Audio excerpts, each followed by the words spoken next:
공직자로서 가장 부패한 사람. 바로 차베스 같은 겁니다. 내란 세력인 국민의힘 김문수 후보와 단일화할 거다 이렇게 예상을 7위 문제죠. 지금은 네. 이재명입니다. 네.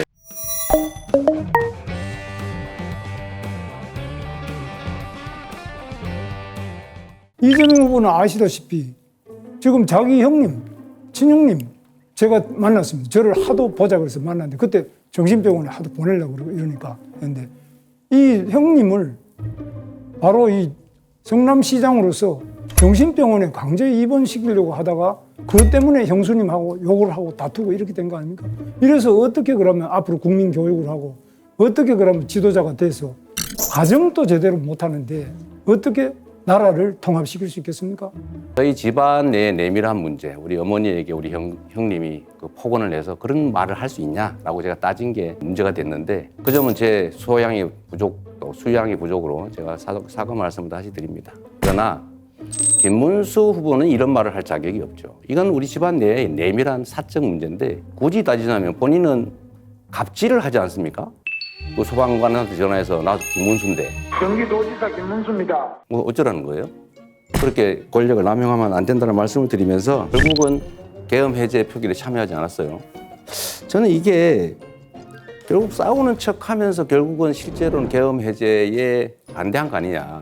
그 담 넘어가면 되잖아요. 결국 저는 이 후보께서 내란 세력인 국민의힘 김문수 후보와 단일화할 거다 이렇게 예상을 저는 개인적으로 해요. 근데 당권을 주겠다든지 총리를 맡겨주겠다 이런 제안이 있었던 걸로 보이는데 단일화, 이 내란 세력 후보와 단일화 할 건지 궁금해서 한번 물어봅니다. 이거 뭘 또 거래를 하는 거 이런 거 불법 아닌가요? 제가 도착한 시점이 표결 한 5분, 4분 전이었고요. 그렇기 때문에 제가 안에 있는 민주당 의원들과 소통까지 해가면서 정확한 숫자를 파악해서 저는 밖에서 못 들어간 의원들과 같이 들어가겠다 했던 것입니다. 그것을 비난하는 의도를 저는 잘 모르겠는 것이 민주당에도 진입하지 못한 의원님들이 있는 것으로 알고 있습니다. 그분들은 그럼 이재명 후보의 논리대로라면은 계엄을 막을 생각이 없었다는 것입니까? 저는 국민의힘의 이야기에 대해 가지고 단 한 번의 예외 없이 단일화에 관심 없다고 이야기하고 있습니다.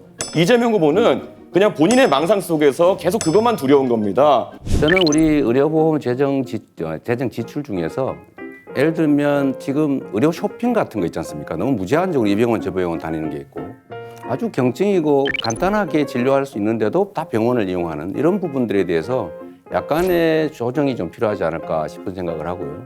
사실 그 부분 지출이 너무 많기 때문에 그 부분에 대한 통제들을 좀 하면 상당 정도의 재정 절감이 가능하지 않을까 그렇게 생각합니다. 그렇게 해서 보통 줄일 수 있는 게 2조 원 정도, 3조 원 정도로 얘기합니다. 의료 쇼핑이라 얘기하시는 거는 뭐 365일 중에 366번 이상 외래 진료를 가는 분들이든지 이런 분들을 말씀하시는 것 같고 그분들은 이미 제도가 개정되어서 자부담률이 90%까지 올라가는 상황입니다.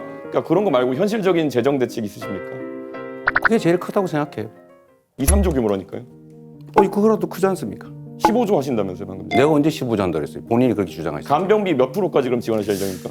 자, 이준석 후보의 특성이 그런 것인 것 같은데 상대가 하지도 않은 말을 한 걸로 전제를 해가지고 15조는 본인이 주장한 거죠. 저는 그중에 일부를 절감하고 필요한 범위 내에서 가능한 범위 내에서 하겠다고 말씀드렸는데 15조를 어떻게 마련하겠냐 이렇게 말하면 안 되는 거죠. 그러면 마이너스 30%인데 잠깐만요. 어디가 여유라는 것이 한번 시간- 설명해 주셔야죠. 예. 그럼 다시 30조 쓸까요? 아니요. 제가 계속 보충하는 겁니다. 이거는. 이 규칙을 좀 지키시는 게 중요하잖아요.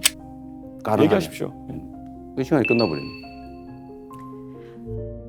결국 제가 지금 질문 드린 것에 대해 가지고 답은 안 하시고 결국 건강보험료 인상해야 된다는 걸 인정하지 않으시고 저에게 훈계하듯이 이제 말씀하시면서 끝난 거 아니겠습니까? 본인은 어떻게 의료비를 절감하시겠습니까? 저는 과감하게 의료 혜택 중에서 과학적인 그런 어떤 효과가 입증되지 않은 것들은 줄여야 되고요.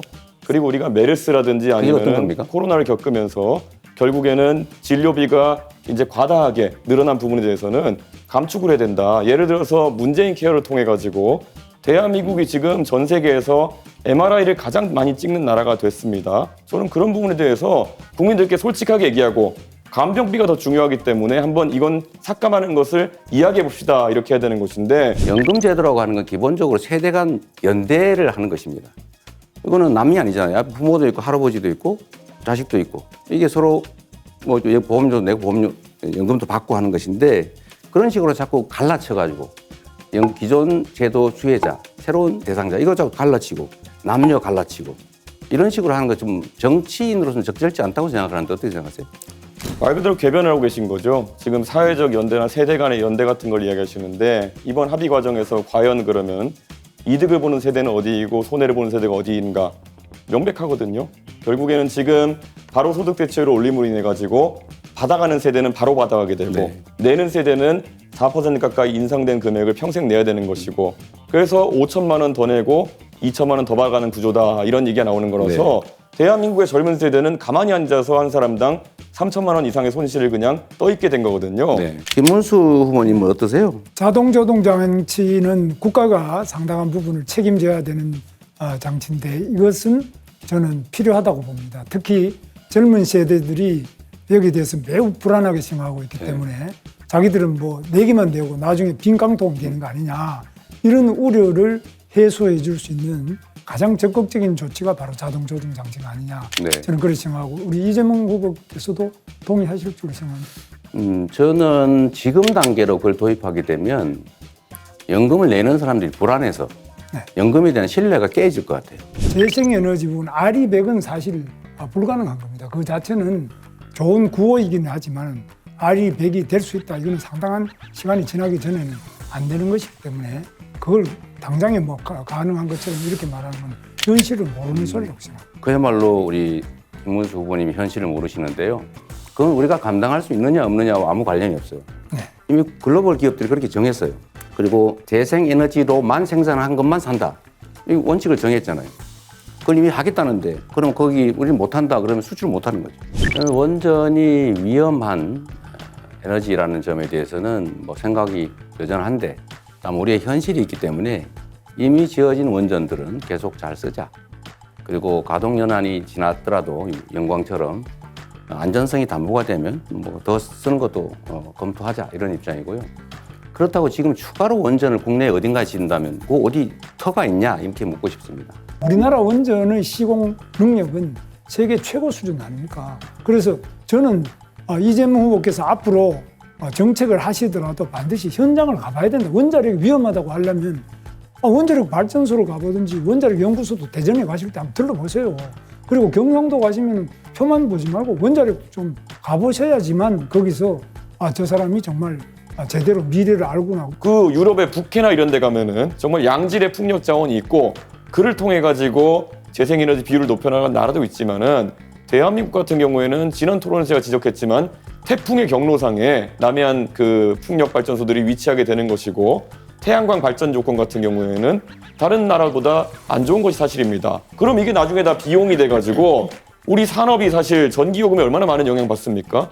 산업에 대한 이해도 없이 말 그대로 이념에 경도돼가지고 탈원전, 감원전, 그리고 재생에너지 확대 이런 거 얘기하는 거는 제가 듣다 보니까 이준석 후보는 꼭 자기 지식 자랑하러 여기 나온 거냐라는 생각이 들 정도예요. 이념의 문제로 이 원전과 재생에너지를 바라보는 것은 누가 그렇게 이념의 문제로 봅니까? 굉장히 당황했습니다. 제가 별칭 하나를 한번 드리겠습니다. 기후 없는 이준석? 어때요? 굉장히 좋은 것 같은데